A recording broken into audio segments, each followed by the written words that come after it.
Art shapes us, it defines cultures, it tells stories of economic value, but more importantly, it tells or it forms a form of expression for individuals and corporate companies that have different kinds of companies as clients, for advertising agencies, painters, filmmakers, you name it.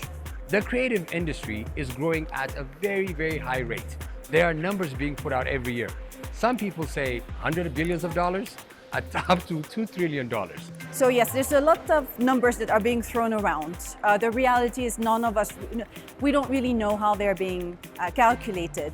So what I always say is that the direction of travel is clear because we can see it on the ground. We see that it's exploding, that it's booming, that it's very dynamic. Don't attach yourself too much to the actual number. I don't think we can say with certitude, but it doesn't really matter to me because we can see a lot of examples of growth in our day-to-day lives. We see some, African creatives that are doing very big things, either on the continent or outside. So I think we can certainly be sure that it's growing. We know that there's a global appetite for African culture that has been proven time and time again. You know, there's a system that is being put in place to produce, distribute, develop talent all across the world. Today, I'm here at Craft Addis Creative Economy and Innovation Festival, being held at Adwa Memorial Museum, because this festival aims to bring African creators and stakeholders of the creative industry to imagine, explore, and discover the future of Africa's creative industry. So stay with us and come, let's see what's going on.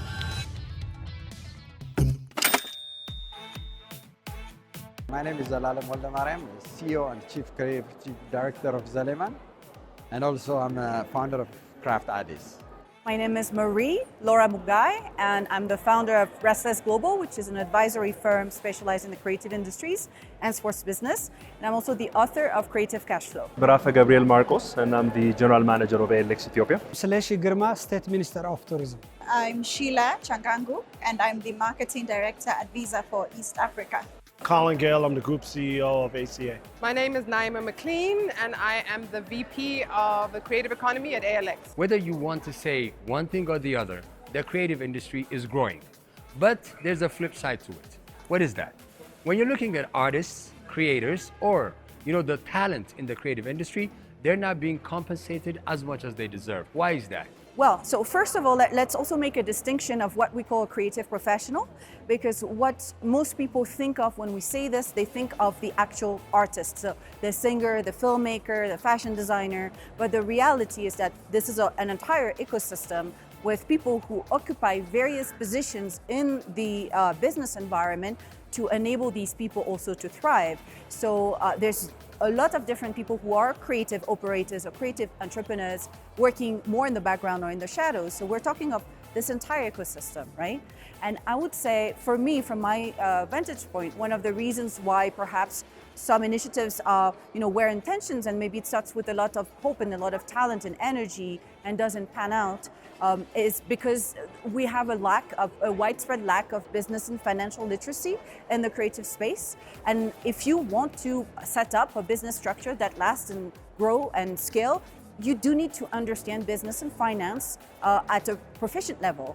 And I'm not saying that creatives need to become business people, but if they are not a business person, they need to recognize that about themselves and surround themselves with business and finance people who are able to put that structure that we were talking about in place so that we've captured the value of the creative output more efficiently and then grow from there. I believe artists cannot sell their own product.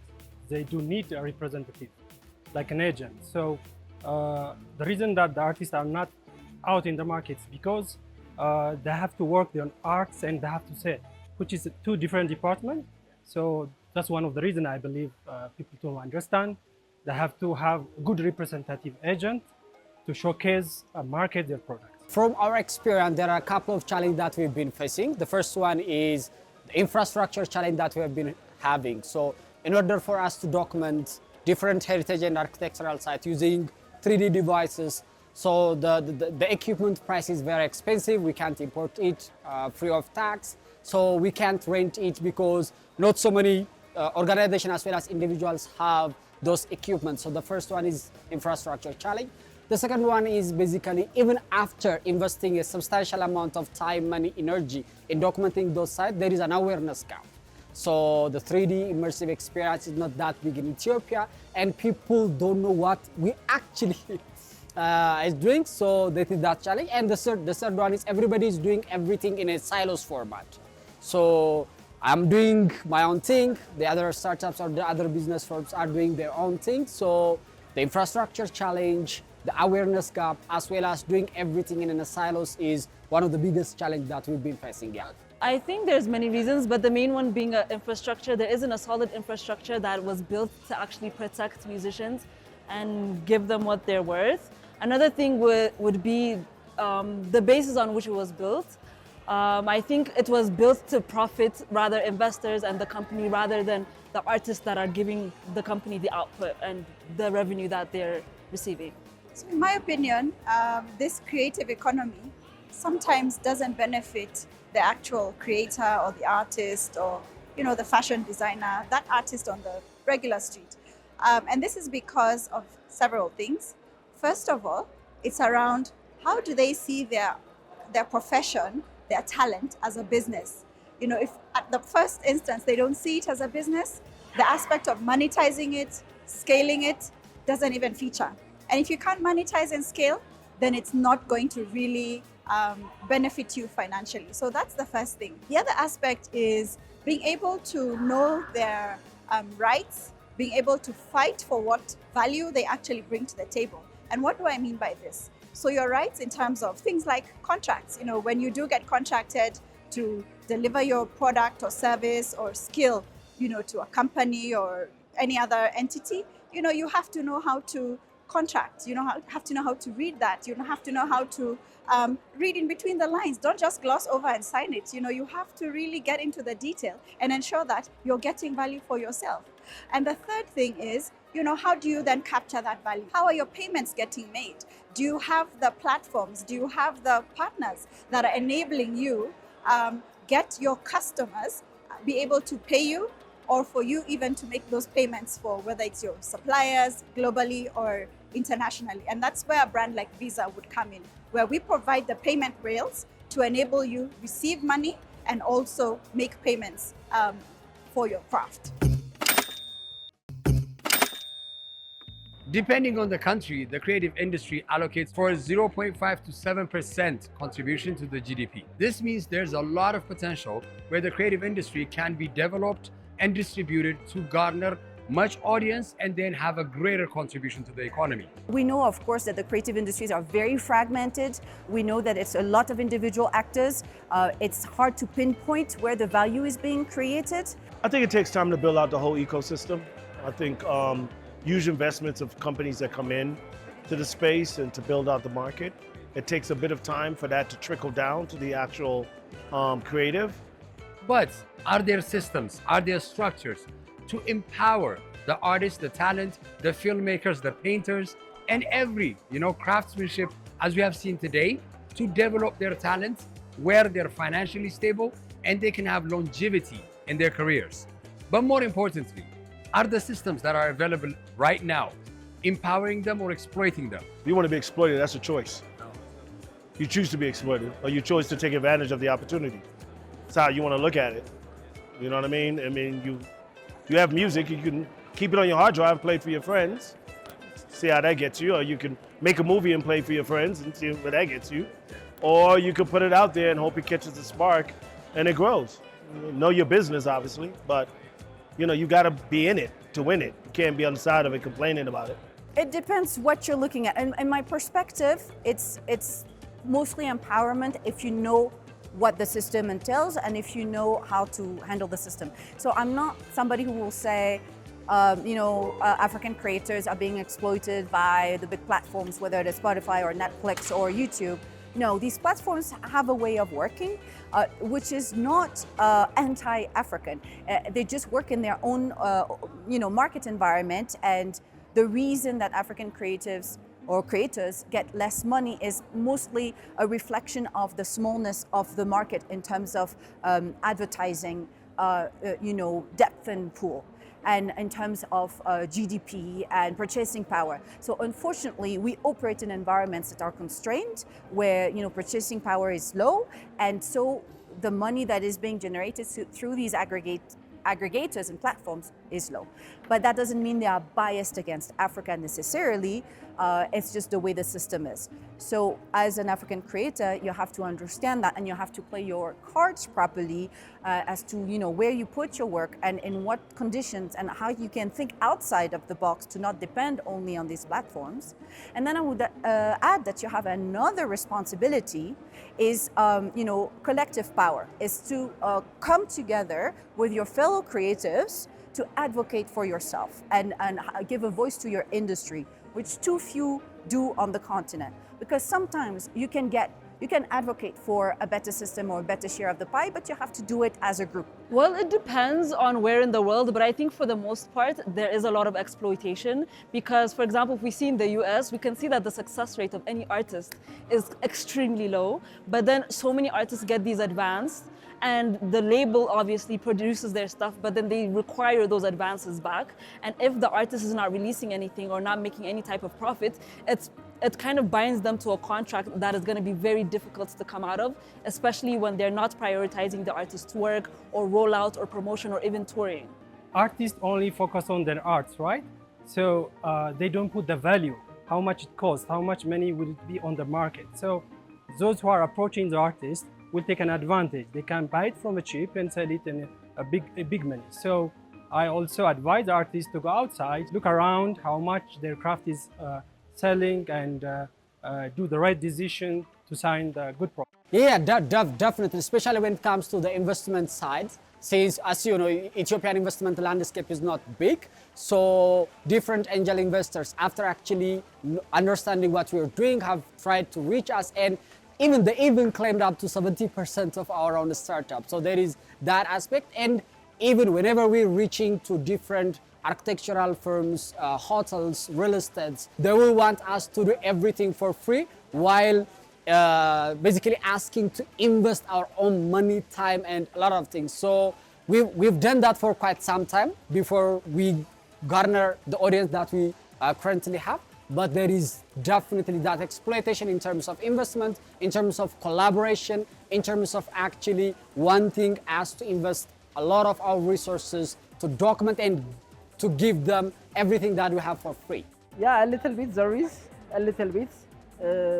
Most of the creative part of productions are not shown like these events, or not shown, or not popular.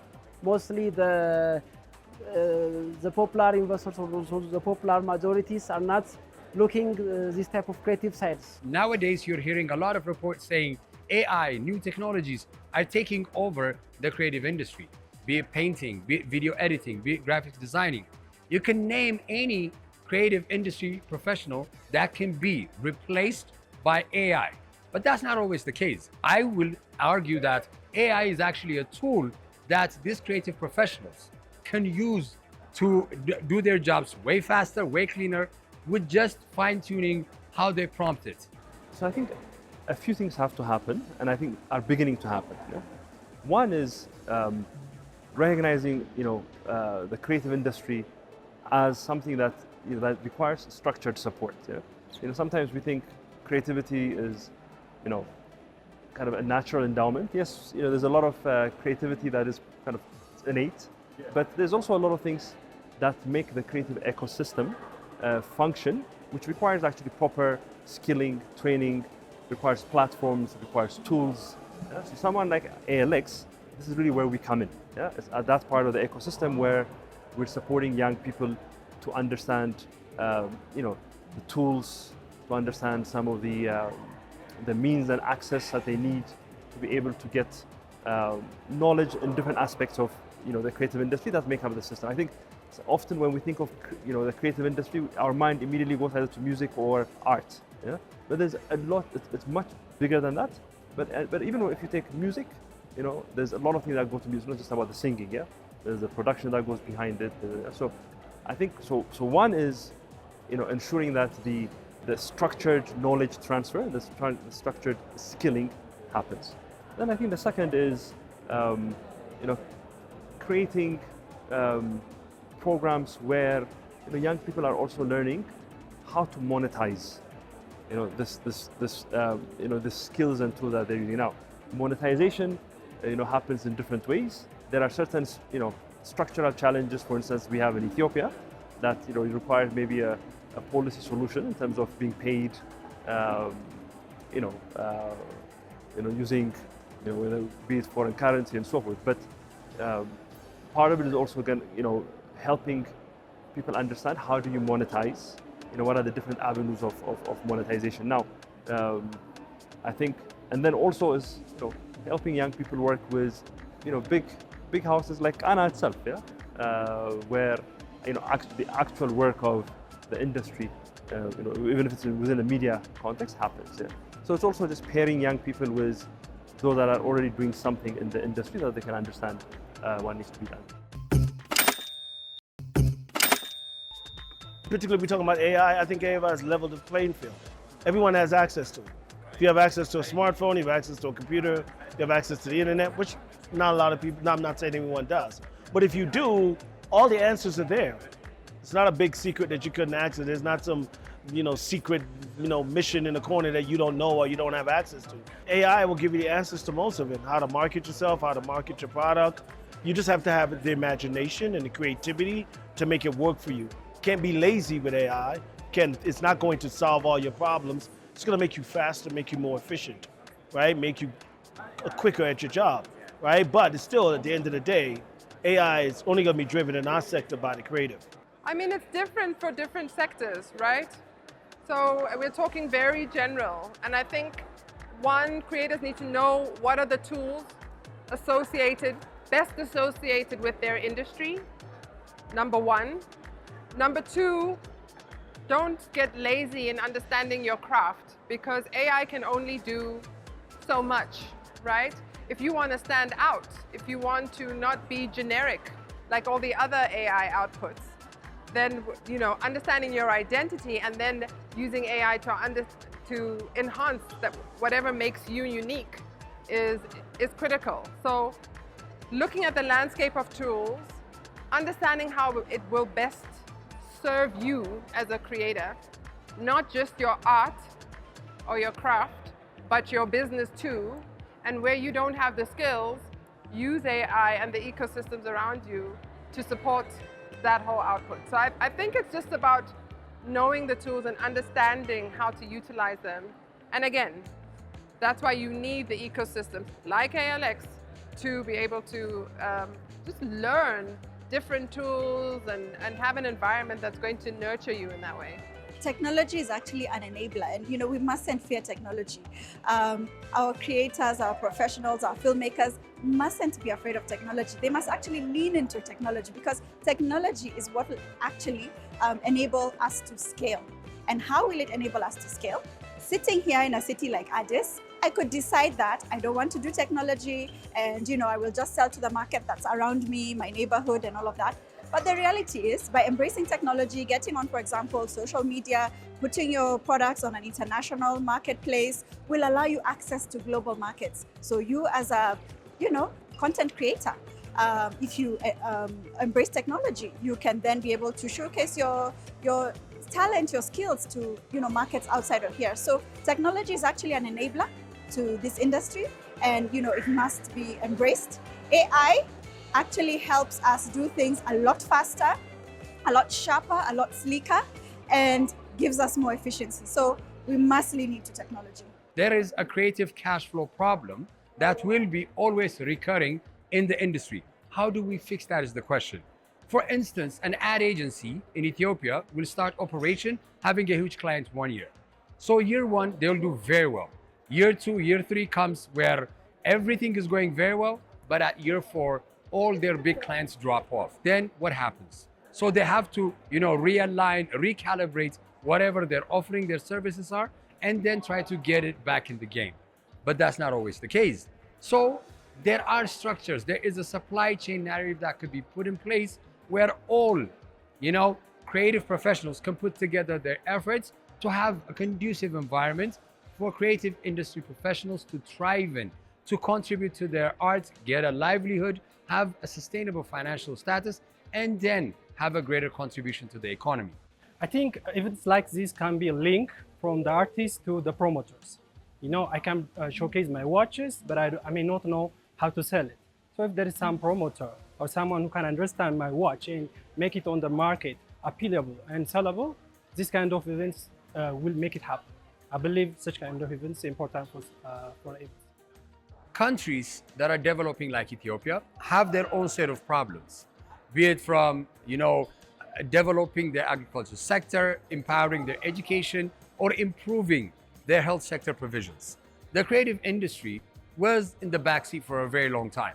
So we now have this new Ministry of Tourism and have developed a new tourism policy.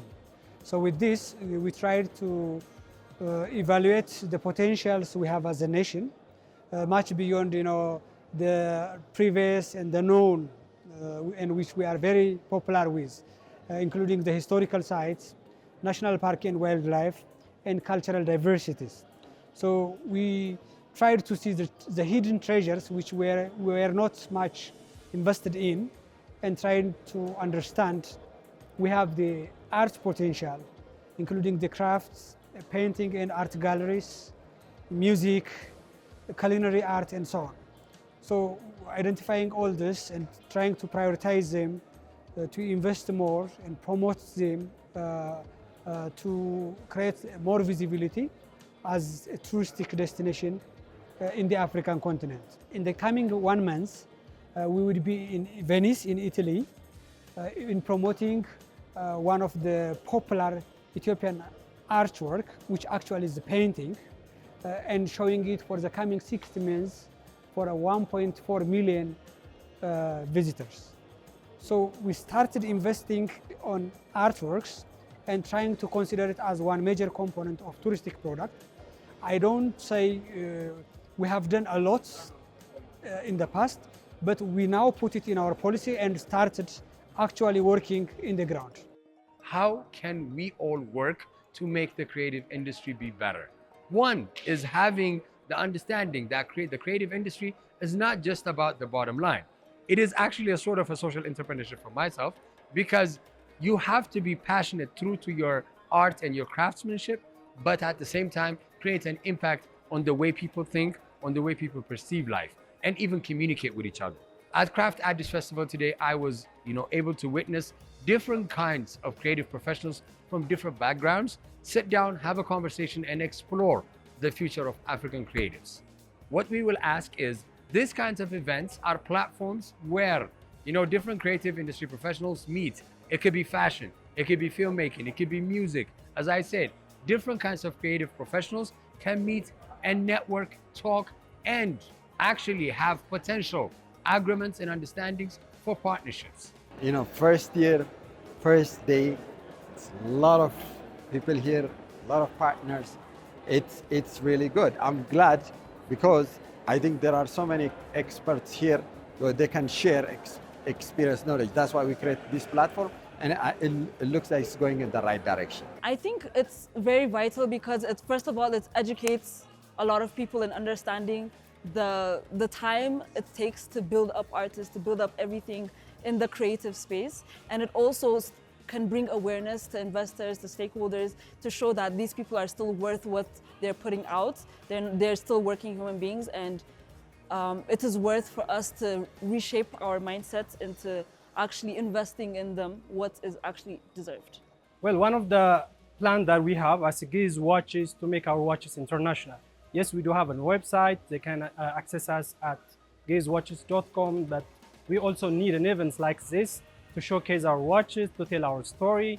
Since our watches are Gaze watches, Gaze Ethiopian representative, it's a number thing. So it's us to tell to the world what the Gaze means and how the watch represents our culture.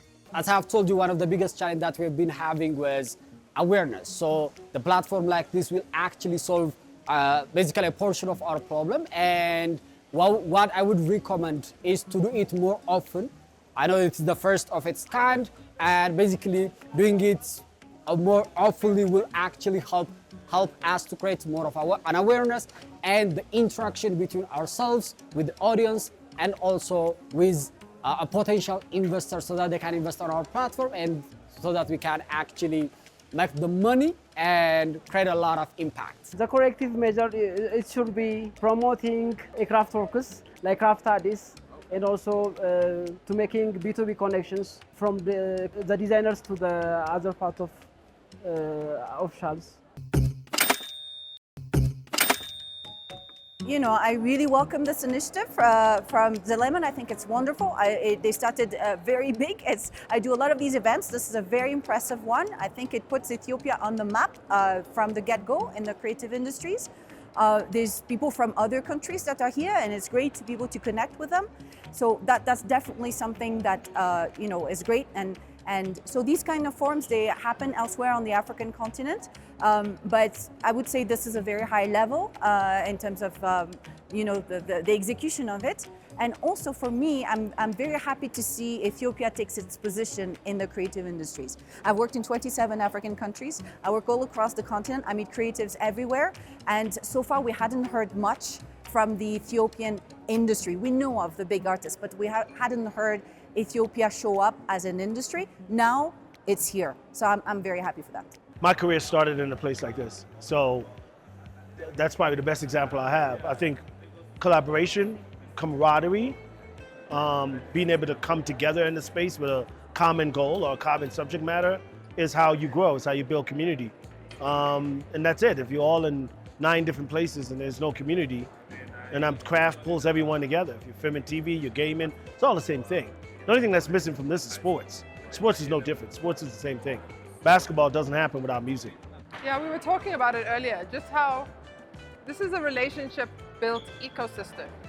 We need to know who you're passing the baton on when we're looking at the entire value chain. And so I think platforms like this allow some of those sector-specific industry stakeholders to connect, to build relationships, and to figure out opportunities to work together so that that chain is actually linking. And then it's an opportunity for creators to come in and learn and understand the opportunities that are available to them. So I think platforms like this are absolutely necessary at this stage of development for the creator economy because we still have a lot of work to do. And unless we're talking and building together, forming relationships and you know, industry solutions together, then we won't get to where we want to be. And this type of environment enables us to do so. Craft Addis is a very important event and which is in line with the national tourism policy where we want to promote art tourism. So this is very important. And the other is Craft Addis is being held in Addis Ababa where we are connected to 150 plus destinations elsewhere. So we believe we are also geographically located in the most important spots close to Middle East and close to Europe.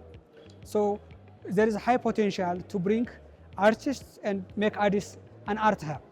So this is where we want to invest, and we believe the Ministry of Tourism is an ideal partner and to take also the lead with the initiators in the coming year. So we will technically support, financially assist, and be part of this very important event in promoting it here and also promoting it abroad. So at Visa, we actually believe in the power of small steps. And this is exactly it. So this is the first of its kind in Addis, where you know the whole ecosystem surrounding creative arts and the economy around it is coming together. It's brought together government, it's brought together platform owners, it's brought together content creators, artists, filmmakers, and so many. First of all, it's created awareness just about how significant this economy is. And as Visa, we are really proud to be here because we're the glue that brings all of this together. Everybody is in this because of the value, the economy that sits in this space. So we as Visa are very, very proud to be here because we can enable the payments that can then bring in the value to everybody in this ecosystem. And you know what? Ultimately, as Visa, we have a platform called Making It. And Making It is really about in those small steps that you take in your craft, in your trade, and whatever you do, you're actually taking those small steps to actually make it. So we believe that platforms like this really align with our values and also, our big goal of giving our Gen Z consumers, the future consumers of this economy, the chance to make it. As we have seen, Craft Addis has brought industry stakeholders, thought leaders, and different stakeholders from the creative industry. And now that we are at the end of the event for the second day, I can tell you and guarantee that this creative platform has created a perfect opportunity for the creative professionals of Africa to come together and determine, not just discover or imagine, determine their future and what they want to do with it. So first, to look at it, the participation of the public sector, especially the Addis Ababa Tourism Commission and the Ministry of Tourism commitment, is a great step forward in creating the legal framework for creative professionals to thrive in this ecosystem. And the private sector creating the investment opportunities for venture capitalists or even domestic investors to come and take part in the creative industry is another milestone we can talk about. So this has been a very, very, educating, insightful stay here at Adwa Memorial Museum. This is Kana, and I'm signing out. Stay creative.